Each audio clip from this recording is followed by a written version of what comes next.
Hello, everybody. We have two special guests today at BBB Sharing, and I'm going to let them do their introductions. And one of the people I've known for a few years now, so I'm going to start with Ariel. I'll let you go, and then you can introduce Kari and just introduce yourself. Tell us what you're doing. Hi, my name is Ariel Moore, and I am with WRIC as their new sales manager, coming from 3 years with CoStar. Very fortunate to be back after about 20 years in this market. Excited to help new advertisers as well as our team. Have with me today Kari Bivens, our new director of sales, and I'll turn it over. Yeah, Kari Bivens, director of sales. I am new to Richmond, not new to the television industry. I've been in the business for 29 years now. Oh. I love partnering with companies and helping them grow and expand their audience. Wow. Did you spend those 29 all in TV? Yes. All in TV. All in so TV. So you've seen, we were talking about creative. We were just talking about content and creative before we got on the podcast. What makes good creative? Like if you were a sales rep, you come out and you look at my ad and it's running somewhere, either on your station or some other station, and you see content that is just not connecting with the consumer in your mind. What would that look like? One of my big things that I love to talk to people about when we talk about their commercials and stuff is, can you turn it off and visually watch it and understand what it is? Wow. Or That's great. the other thing is walk away into the other room and listen. Do you get what the commercial is? Do you understand it? Because we are video, some of us are audio learners, and some of us are visual learners. So you need to be able to catch both audiences. I think video is proven more and more that Americans, at least, like to see video. And that's something we've done a lot here at Better Business Bureau and Ignite with Evie. And we do a lot of videos and content. And I think you're right. You dealt with me when I was at the car business. And I'll never forget, we came out with a Yukon and we did a commercial on a hydrogen or hybrid vehicle. It was one of the first hybrids as a big Yukon. And it came out during the Final Four.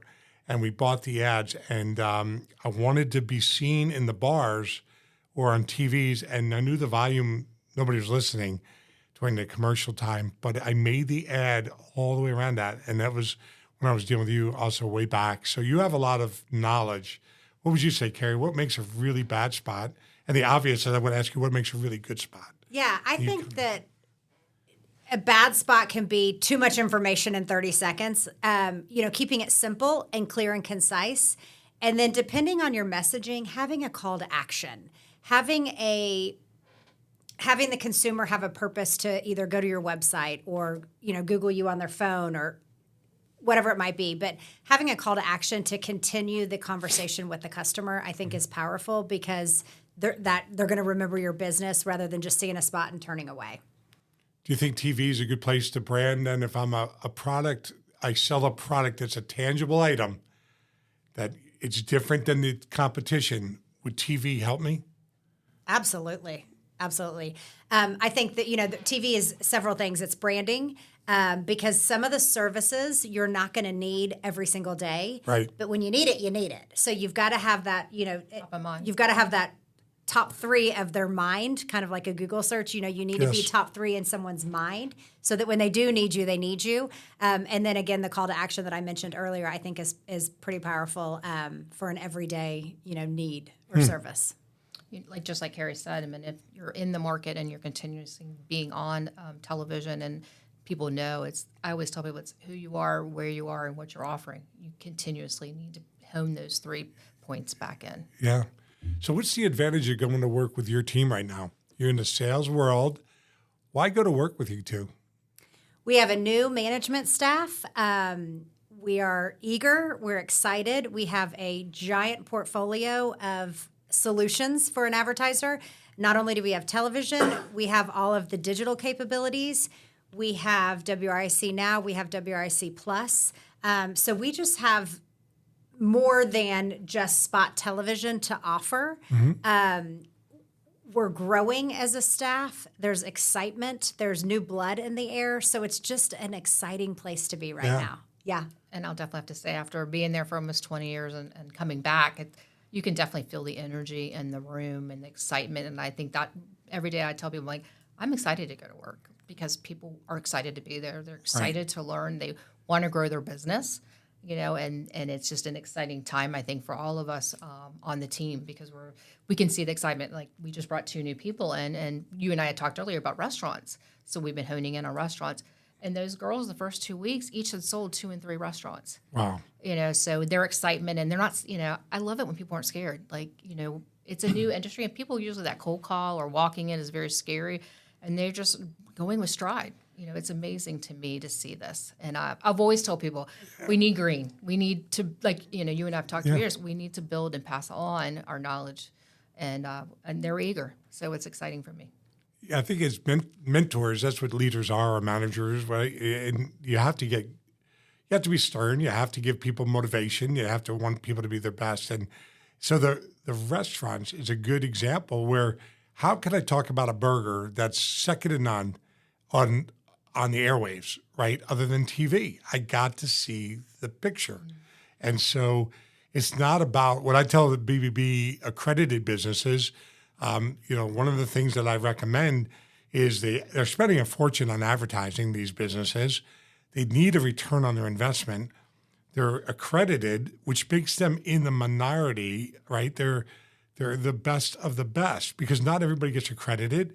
Not everybody wants to start with trust and be monitored like we do. So they're kicking and screaming. So if I'm going to hire a plumber, if I saw the ad, I don't care as a consumer that the company's been around for 15 years or 150 years. It doesn't matter to me. I want to know, are they available? Are they insured? Are they licensed? What is the quality of their help? What do they look like?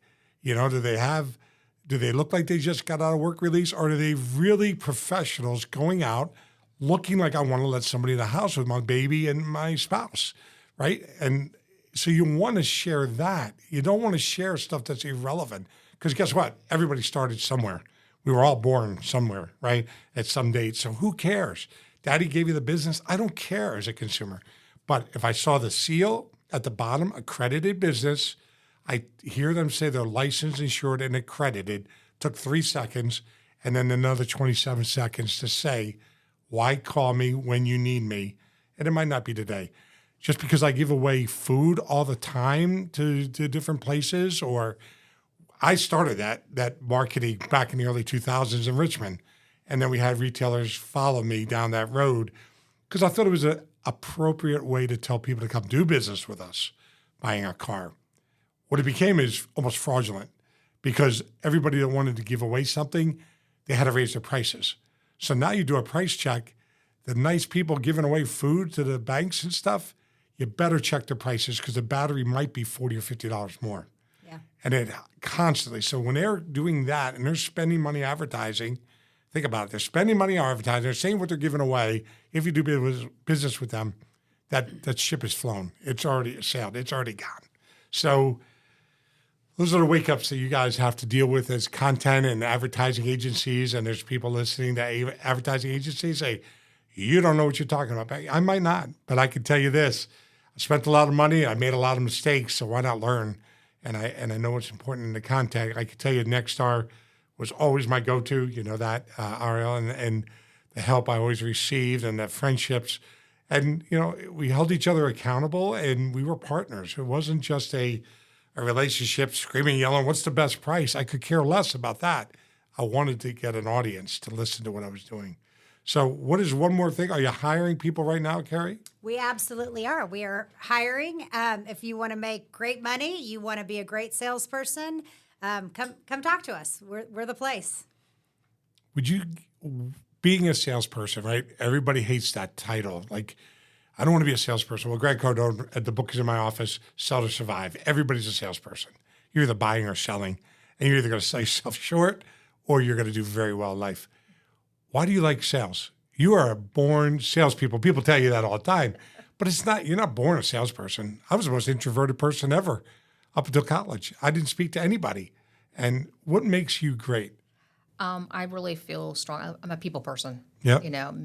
Getting to know people, getting to network what makes them tick, what excites them. As a salesperson over the years, and it didn't matter what industry I was in, I built the relationship with the person and they got the trust with me. And so then once we had the trust, we would build programs. And just like you, we would go back and we would evaluate them. Are they working? Are they tweaking? We're all not perfect. And we all have changes and things that we need to do from time to time. And once you trust your sales, as you think as a salesperson, but really they become a confidant. And it's exciting. It's a really great time. And like I said, I was gone for 3 years, built a great clientele in South Florida. And when you leave and people know that you miss you, or you come back into the market and people are like, oh my God, I'm so glad you're back. Right. It's like, wow, I really did make an impact when I was here. And there's nothing more exciting to me being a people person that know that I made a difference. Yep. And I remember when you reached out to me recently and you're back, and I didn't know that. And I was very excited. It's the best thing I could hear about WRIC, and to get you back in the fold and now meeting Kari. And I know you guys are going to put people in good hands, and your brand is great. I mean, generally, Matt DiNardo and I go back from Showcase Richmond days, and you have good people. And so I wish you all the best, and thanks for being on BBB Sharing. That's an 11-minute podcast, just so you can measure it in your mind. Love it. That's all it took, and you still got time to make your meetings. Thank you guys so much. Thank you. BBB Sharing.